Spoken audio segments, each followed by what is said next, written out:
This is a Bandive Accessit Spring Reverb from the early 1980s. It's made by the same company that made the much sought after Great British Spring Reverb. That's a giant spring reverb in a long drainpipe-like housing.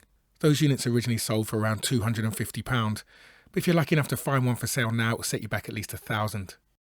Shortly after releasing the Great British Spring, Bandive released a series of budget audio processors that came in 1/3 rack-size modules called Accessit. This included EQs, compressors, noise gates, amplifiers, a power supply, and a spring reverb unit. Each of the units sold for around £60 when they first came out, which is the equivalent of about £250 today. So they weren't exactly cheap, but they were certainly more affordable than some similar products around at the time. The Spring Reverb was the most expensive unit in the Accessit range at £120, but it was still less than half the price of the Great British Spring. I've managed to collect 6 units from the Accessit range, along with a rack adapter that fits all 6.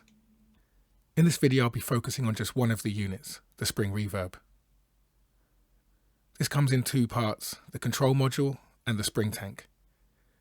Like all the other modules in the range, the control module is 1/3 rack width and 1 U high. There's 4 controls on the front. Firstly, starting from the left, is the input control with an LED peak indicator. Then there's a mix control that sets the blend between the wet and dry signal. There's also a basic EQ control, with one dial to set the frequency, that ranges from 150 Hz to 7.5 kHz, and another to cut or boost the selected frequency.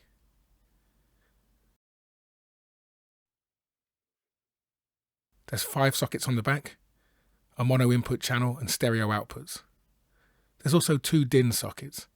One is for the power supply, and the other connects the control module to the spring tank. On top of the casing for the spring tank is a handy diagram that shows the signal path for the unit. There's not a great deal going on inside of the control unit. Inside the spring tank is where the magic happens, so let's have a look inside there.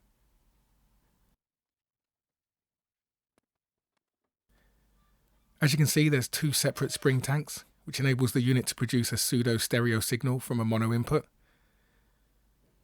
Each spring tank is made up of 3 springs, so you get a really full sound from it. You can play the springs on this unit like an instrument. This is an effect you hear quite a lot in dub reggae. You can just pluck them using your fingers, but I think you get a better sound if you use a pencil, a chopstick or a screwdriver.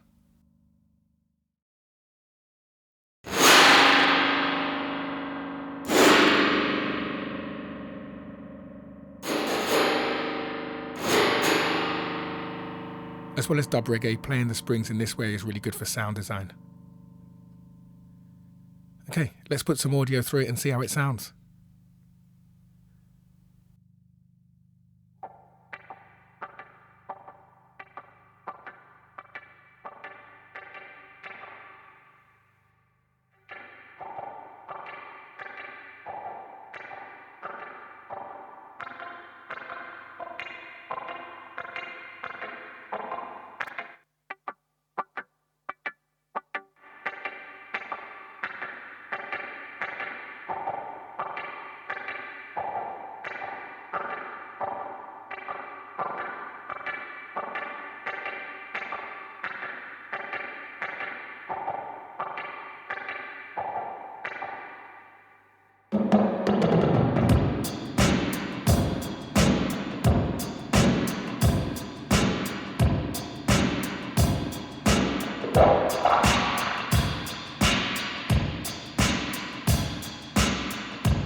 Please leave a comment and let me know your thoughts on this unit.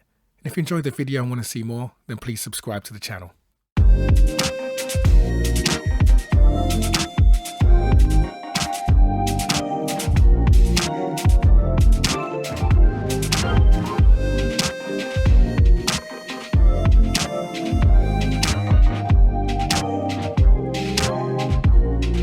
Lotek style.